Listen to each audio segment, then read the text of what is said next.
March 11, 1638. Boston. A woman named Dorothy Talby stands on the gallows with a noose around her neck. But the magistrates have ordered something unusual. A cloth tied across her face, not for mercy.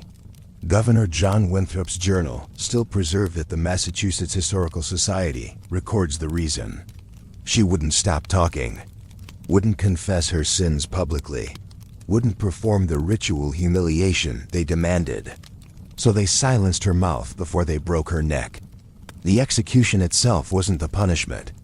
The real punishment was everything that came before it. And the question that should terrify you is this: what exactly did colonial authorities consider a crime worth dying for? According to court records from Plymouth, Massachusetts Bay, New Haven, and Virginia, thousands of pages of trial transcripts, punishment ledgers, and private correspondence, now digitized by early American archives. Sexual regulation in colonial America wasn't just about morality. It was the primary tool of social control, economic management, and racial hierarchy construction. In the next 13 minutes, you'll discover exactly how many lashes of the whip-specific sexual acts earned, why a white woman could be executed for a crime that would get a white man fined 5 shillings, and the documented moment when American law stopped punishing sexual immorality equally and started weaponizing it exclusively against black bodies and the poor. The evidence is real. Let's go. When the Mayflower passengers signed the Mayflower Compact in 1620, sex isn't mentioned. But by 1624, Plymouth Colony had already prosecuted its first sexual crime. A man named John Lifford, a minister, ironically was caught writing letters revealing his serial adultery. Governor William Bradford's own account describes opening Lifford's private mail and reading detailed confessions of his former disorderly life. Bradford didn't arrest Lifford for adultery. He arrested him for the letters, for the evidence. Because in colonial America, your private correspondence could be seized, read aloud in public court, and used to destroy you. The punishment structure was specific. Magistrates didn't improvise, they consulted charts. In 1641, Massachusetts Bay Colony published the Body of Liberties, and buried in Article 94 is the list. Adultery equals death. Rape equals death. Man lying with man equals death. But here's what jumps out from the actual court records. Between 1630 and 1700, Massachusetts executed only 3 people for adultery. 3. Meanwhile, those same records show hundreds of convictions. Hundreds. The question isn't why so few died. The question is what happened to everyone else. The answer is in the whip counts. New Haven Colony records from 1655 show a servant named Elizabeth Godman receiving 39 lashes for unclean carriage, the legal term for basically anything sexual outside marriage. 39 lashes. The number isn't random. It comes from Deuteronomy 25:3, which caps corporal punishment at 40 lashes. The Puritans gave 39 to stay biblical while flaying skin off your back. But the same year, the same court gave a man named Thomas Rood 12 lashes for getting Elizabeth pregnant. Same crime. Different body. Different pain. By the 1660s, every colony had detailed fornication laws, and the paper trail they created is staggering. Massachusetts required midwives to interrogate women during labor. Yes, during childbirth. While you're screaming, a government-appointed midwife would demand you name the father. This wasn't medical care, it was testimony extraction.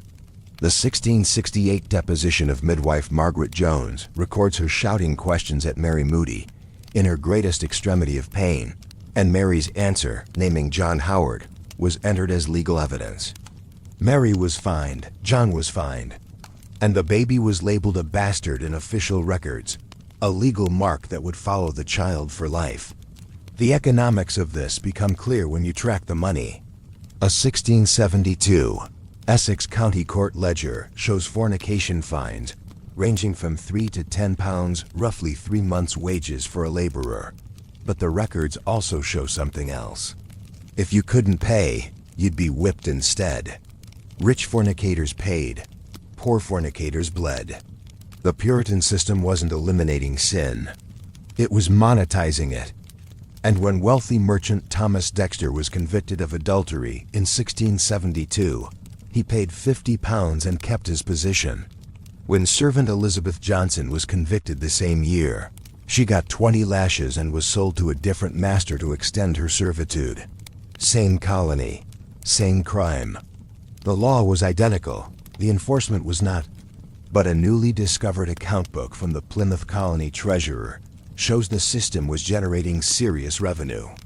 Between 1685 and 1690, fornication fines brought in over £300, enough to fund the colony's entire road maintenance budget. Sexual regulation wasn't just moral control, it was fiscal policy. Then the system encountered something it couldn't fine or whip away: interracial sex. And this is where the archives turn dark.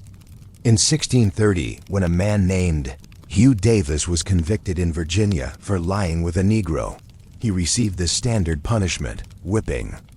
But by 1662, Virginia law changed. The Colonial Assembly passed a statute still preserved in the Virginia State Archives that didn't just punish interracial fornication. It doubled the fines and added a new clause: any child born of a black mother inherited her enslaved status, regardless of the father's race. This wasn't about morality anymore. This was about property law. The human cost shows up in individual records. In 1681, a Virginia court document records an enslaved woman named Maria Negro giving birth to a child described as suspiciously light. The father wasn't named. He wasn't prosecuted. But Maria received 15 lashes, and the court ordered her child valued at £12 sterling, the price of 3 pigs, and listed as property of her enslaver from birth. The father's silence is the loudest thing in that document. Meanwhile, Massachusetts was creating a different nightmare. In 1692, the same year as the Salem witch trials, Boston records show a woman named Esther Rogers convicted of murdering her newborn. Her testimony, recorded by Cotton Mather himself in a best-selling execution sermon, reveals she'd already been punished twice for fornication, couldn't afford a third fine, couldn't survive another whipping. So when she got pregnant again, she strangled the infant at birth. Mather's pamphlet, Warnings from the Dead, sold over 1,000 copies. He used her terror to sell books. She was hanged on July 30th, 1701. She was 21 years old. The records from this era also reveal legal torture. When 17-year-old Anne Orthwood died in Virginia in 1698 after childbirth, the court didn't investigate her death. They investigated her crime. They exhumed witness depositions claiming she'd been debauched by her master's nephew. But he faced no charges. Her estate, her few possessions, was fined £50 she'd never earned because she was dead. Her parents had to pay. Sexual regulation didn't end at the grave. For decades, historians taught that Puritan sexual laws were about protecting family structure and community cohesion. The standard narrative claimed equal enforcement, harsh but fair. But in 2003, historian Cornelia Hughes Dayton published Women Before the Bar, using court records from New Haven Colony. She counted every single fornication prosecution from 1639 to 1699. Here's what she found. 74% of fornication convictions resulted in punishment for women. Only 26% equally punished both parties. And in cases where the man was of higher social status, that number dropped to 8%. 8. The twist gets darker. Dayton cross-referenced these cases with marriage records and discovered something the Puritans themselves tried to hide. In at least 40 documented cases, the fornication was actually rape. The women said so in depositions. They used words like forced, ravished, overpowered, but colonial law didn't have separate rape prosecutions unless there was extreme violence or the woman was married, because then it violated another man's property rights. So rape victims were prosecuted alongside their rapists as mutual fornicators, and the court records list them identically. Then in 2018, Historians at the Harvard Law Library discovered something even more disturbing: evidence of systematic record destruction. Multiple colony ledgers from the 1680s and 1690s show pages razed out. But the table of contents still lists the missing cases. Someone went back and removed trials from history. We know from the fragments left behind that several involved prominent men. In one partially surviving 1687 document, a Boston merchant named Samuel Danforth is accused by 3 servant women. The testimony pages are gone, the verdict page is gone. But the financial ledger for that month shows a £50 donation to the Colonial Treasury with Danforth's name on it. He lived to old age, wealthy, and respected. The women's names appear in no other records.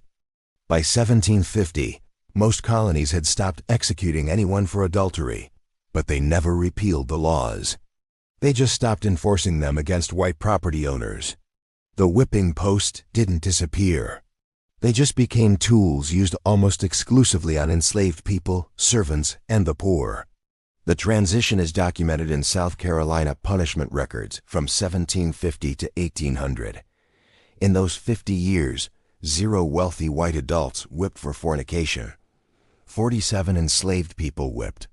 31 servants whipped. 12 free black people whipped. Dorothy Talby, the woman from the opening, was executed for murdering her 3-year-old daughter.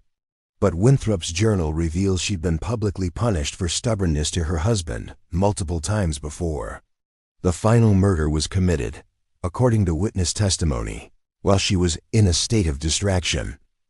Today we'd call it postpartum psychosis, possibly triggered by abuse. In 1638, they called it demonic possession and hanged her with her mouth tied shut so she couldn't protest her innocence during the final prayer. Esther Roeder's execution sermon sold copies for 20 years. Cotton Mather made a small fortune. Her name became shorthand for female depravity. The laws themselves survived into the 20th century. Fornication remained a criminal offense in Massachusetts until 1983. In Virginia, until 2005, the whipping stopped. The legal framework for controlling bodies through sexual regulation never fully died. It just evolved. Here's what still haunts the archives. In the basement records of the Plymouth Historical Society, there's a ledger labeled Incomplete Testimonies, 1670 to 1680. It contains 19 depositions from women describing sexual assaults by men who are named men with recorded addresses, occupations, family trees. But there are no corresponding trial records, no verdicts, no punishments, just testimony filed and forgotten. 19 women spoke. 19 times the system wrote it down and did nothing. The ledger sits in a climate-controlled vault, available to researchers by appointment. The names are right there, the crimes are right there. And the silence afterward is the loudest historical record of all. The sources are in the description. Fact check me. This is Blood and Empire. We'll see you in the next one.